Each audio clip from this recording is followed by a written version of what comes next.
A todos nos han contado el mito de Ícaro y Dédalo, y yo estoy seguro de que a todos nos lo han contado muy incompleto. Yo descubrí que no conocía la historia completa leyendo las Metamorfosis de Ovidio, y aquí Ovidio tiene el relato de lo que pasa justo después de la muerte de Ícaro y lo que pasa mucho antes de la muerte de Ícaro. Y conocer la historia completa permite hacer una interpretación completamente nueva del mito. Y una interpretación, en mi opinión, mucho más interesante, mucho más rica y mucho más comprensiva de cómo funciona o para qué es la mitología. ¿Cuál es la versión del mito que todos hemos escuchado? Están Dédalo e Ícaro en Creta. Dédalo es un gran inventor, trabaja para el rey Minos.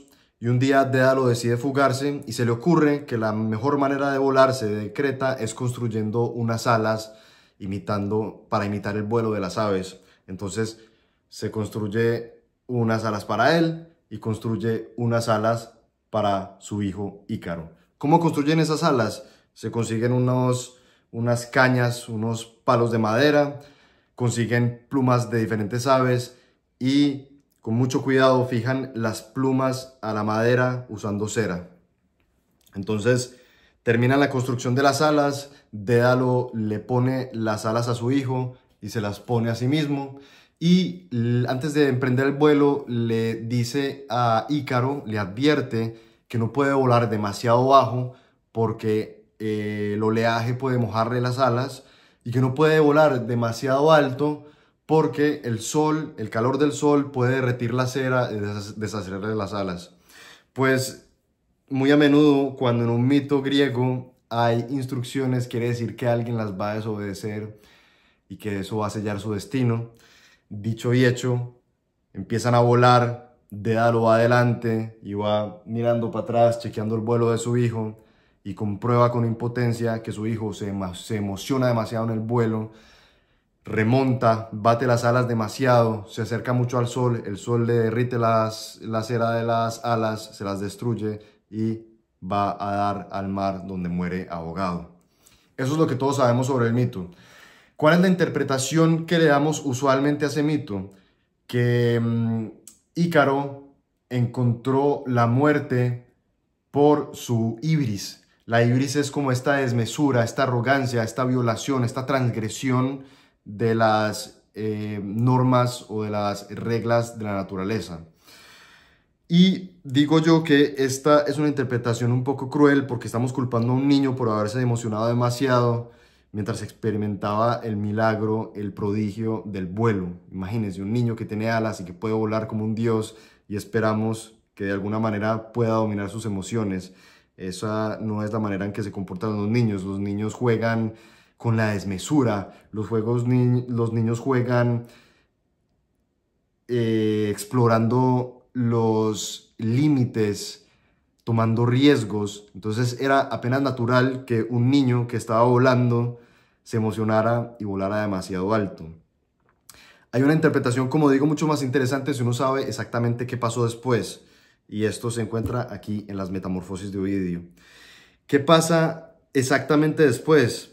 Sigue Dédalo volando, llega a tierra firme y de alguna manera recupera el cuerpo de su hijo. Y lo está acomodando en el túmulo, que es esta suerte de tumba, es como un montículo donde los griegos acomodaban a sus muertos para el rito fúnebre. Lo está limpiando, está llorando, está lamentando la muerte trágica de su hijo. Y muy cerca está en una acequia perchada una perdiz, y esa perdiz está batiendo las alas, está alborozada, está celebrando la tragedia de Dédalo. ¿Por qué está celebrando la tragedia de Dédalo una perdiz? Que es extraño, porque esa perdiz, antes de ser perdiz, era un niño, y ese niño era sobrino de Dédalo. Esa es ya esa escena de esa perdiz que ya está celebrando la muerte de Ícaro, nos abre la ventana al resto de la historia de Dédalo, que es interesante y es una historia muy truculenta. ¿Qué pasó con ese niño ¿Qué pasó con esa perdiz que solía ser un niño? Pues ese niño, como digo, era sobrino de Dédalo.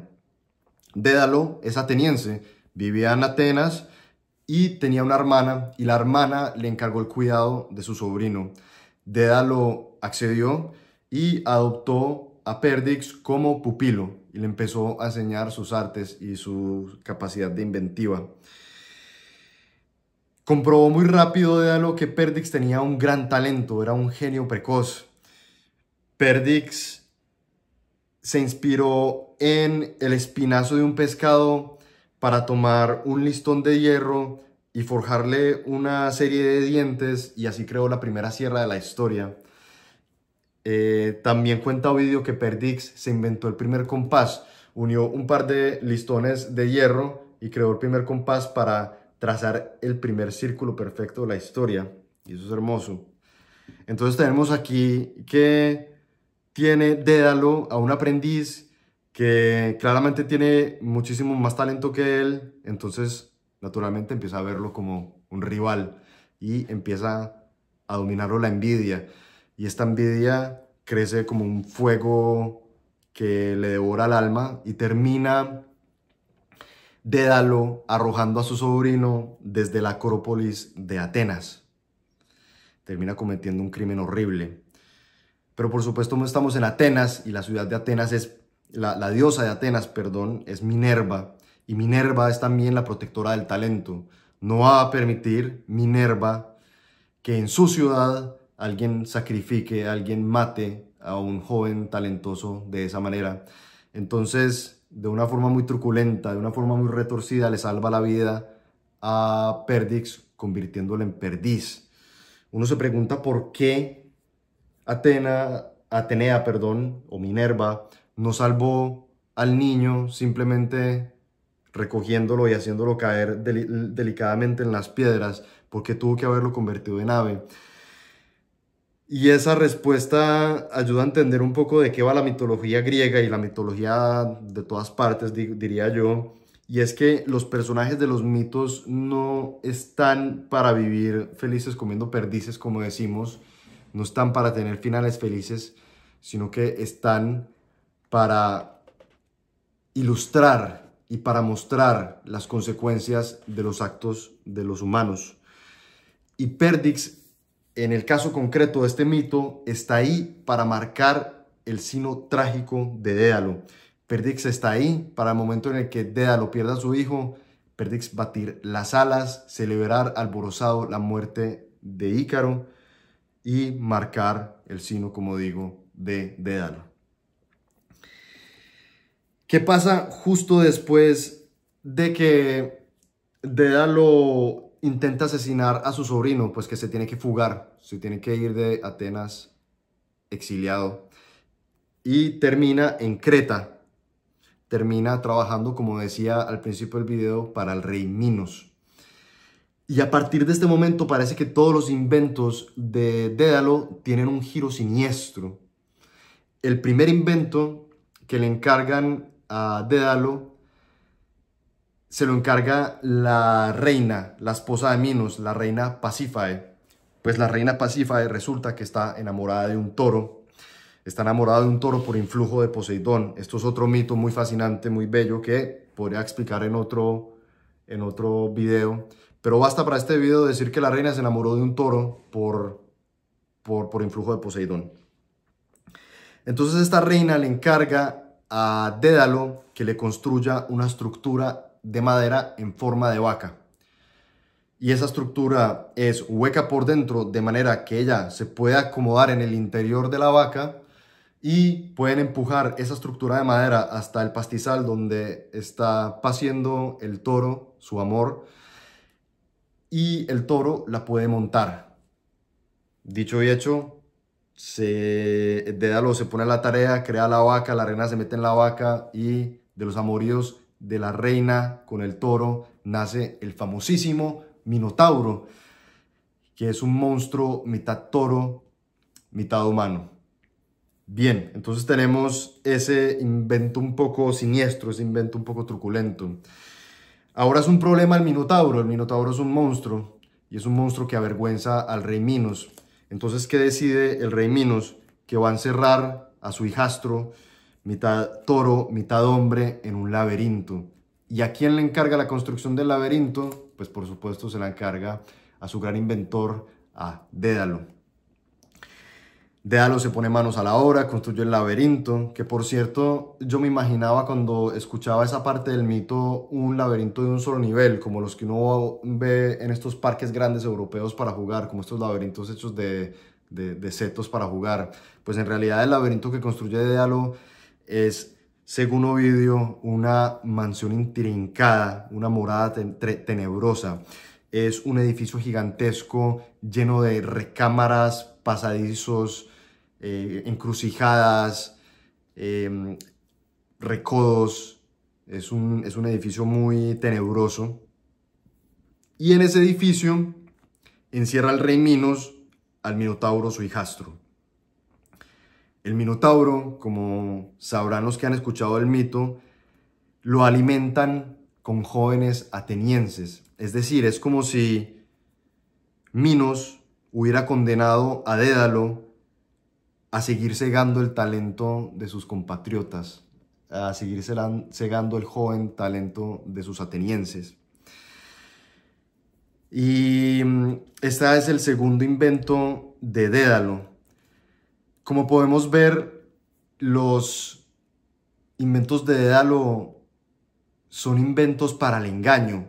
Uno es un señuelo para engañar a un toro y otro es una mansión dedicada exclusivamente al engaño, a la desorientación de la gente, a la perdición de jóvenes atenienses. Justo después de los sucesos del Minotauro, el Minotauro, si recordarán por otro mito que también es fascinante y hermoso, cae derrotado a manos de Teseo. Después de que el Minotauro cae derrotado, es que Dédalo decide fugarse de Creta, y ahí volvemos al punto de partida de esta historia. Y su solución no es necesariamente la solución de construir unas alas, no es necesariamente un engaño, pero sí es una suerte de transgresión de la naturaleza, porque el vuelo le está vedado al ser humano. El vuelo es para los dioses y para las aves, el vuelo no es para los humanos, y ahí hay una cierta transgresión. Entonces, como ya expliqué, construyen las alas, y la construcción de las alas y el vuelo termina en la muerte de Ícaro. Pero como decía yo al principio del video, la transgresión no es el júbilo que sintió un niño al volar, porque eso es de lo más natural. La transgresión original es la del padre al tratar de asesinar a su pupilo. Y eso es una transgresión mucho más grande que la de la falta de mesura de su hijo. Digo yo que la transgresión de Dédalo al intentar asesinar a su pupilo es análoga a la transgresión que cometería un padre si asesina a su hijo. Obviamente hay una relación evidente entre la relación padre-hijo y la relación maestro-pupilo. Hay una diferencia de edad, hay una subordinación, hay una relación de cuidado, hay una relación de transmisión de conocimiento. Pero a mí me parece más interesante señalar que los crímenes ambos son de la misma naturaleza, porque matar a un pupilo y matar a un hijo es interrumpir una sucesión. El padre que asesina a su hijo está interrumpiendo una sucesión genética, es decir, está cegando su línea de descendencia, está creando las condiciones para que no se reproduzcan más seres humanos a partir de sí mismo. Y el maestro que asesina a su pupilo está rompiendo una sucesión diferente, que es la sucesión cultural. La antropología, yo estudio antropología, la antropología es el estudio de la cultura, y los antropólogos nunca nos pudimos, o nunca se pudieron, los teóricos de la antropología nunca se pudieron poner de acuerdo sobre qué es la cultura. Hay libros enteros con definiciones diferentes de cultura, pero una definición muy sencilla de cultura es que es el conocimiento que se pasa de una generación a otra por vía social, por vía de lazos de afecto, por lazos de transmisión de conocimiento. Y cuando un maestro asesina a su pupilo, está cegando, está rompiendo esa forma de sucesión, que no es genética, pero sí cultural. Entonces, ambos crímenes son de la misma naturaleza y son de la misma gravedad. Y ese crimen de Dédalo fue el que marcó el destino de su hijo y marcó evidentemente el destino de Perdix. Y eso es lo que yo quería decir sobre el tema de la transmisión de los mitos.